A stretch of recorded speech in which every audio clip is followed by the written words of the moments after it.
Hello everyone, welcome to my January 2017 haul video.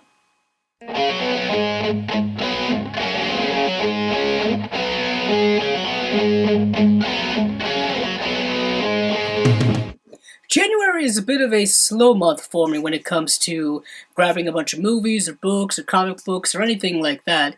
Typically because December is such a big month, as you may or may not know if you've watched the previous haul video that I did. December is the month where I kind of splurge a lot. You know, it's the holiday season, so I like to get myself a lot of gifts. But first up, I have a book, and that book is The Princess Diaries, which was written by the unfortunately late Carrie Fisher, who passed away right after Christmas this year, with her mother passing very soon after. It was an extremely tragic moment, not only for a lot of Star Wars fans, but I think just a lot of people in general who were aware of the cultural impact that Carrie Fisher had with her character of Princess Leia. But she was so much more than just Princess Leia. She was also, of course, an author. She wrote many books.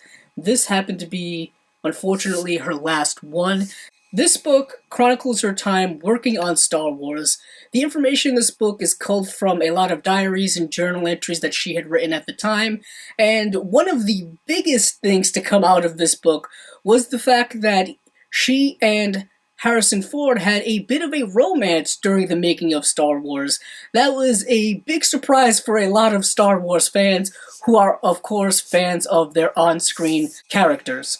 Next up, I have a couple of Blu-rays that I picked up in January. I did pick up a couple of things, not big name things. I don't pick up a lot of the new releases in January.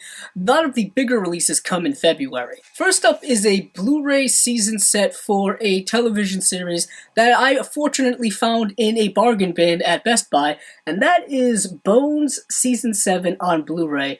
Bones is a show that I am several seasons behind on, but am looking to catch up. The interesting thing when it comes to this show's releases is that their first 3 seasons were put out on DVD, then they started releasing Blu-ray sets, I believe all the way up until season 8, and then 9, 10, 11, and 12 are only on DVD. Fox is extremely weird and kind of schizophrenic when it comes to releasing their television shows on Blu-rays.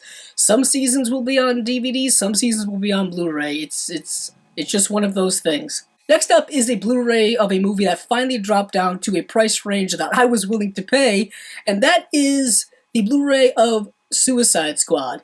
Now, this film is rather divisive when it comes to comic book movie fans, and I'm actually one of the people who rather enjoy the film, but I do have a lot of issues with it. I never did an on-screen video review for this film because it was before I started doing them. I did write a review on my film blog that I have a link to in the description below. The next 2 things I have in my haul are kind of the bigger things that I picked up. I guess you could say, more important things that I picked up. The first thing is the 40th anniversary revisited edition of Woodstock, 3 Days of Peace. Now, this is a documentary they did, I believe, in the early 70s about, of course, the first Woodstock concert. And this is a rather lengthy documentary that clocks in at 224 minutes. There have been many editions of this released over the years. DVDs, Blu-rays, big gift sets, all kind of stuff. This, I believe, is the most recent of those. When it comes to the extra content being carried over from those editions, I'm not quite sure. This one comes with a few extra things. It comes with an iron-on patch. It comes with 3 single-day ticket reproductions, which are pretty cool to have. It also has reproductions of 1969 news clippings, as well as, I believe, an article from Life magazine. The biggest thing I got in January, both literally and theoretically, is the 60th anniversary Singin' in the Rain Ultimate Collector's Edition. Now, this thing I have been wanting to get in the collection for years.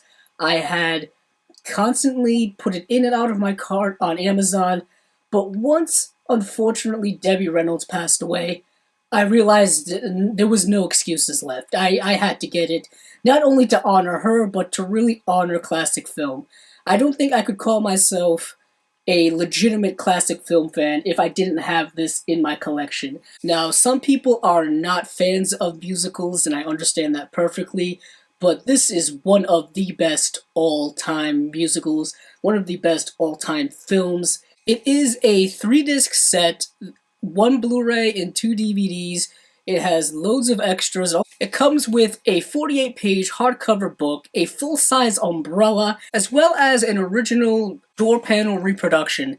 This is just a phenomenal set. I highly recommend people picking this set up, specifically if you are a fan of classic films, as well as a collector of classic films on Blu-ray or DVD. Now, I know it says a limited number, but you can definitely still find these sets around. A lot of sets put out by Warner Brothers are labeled as limited edition, but they are still readily available years after their releases.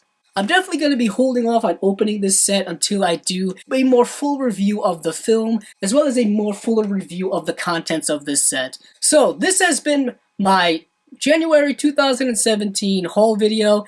If you like this video, please check out the other videos on my channel.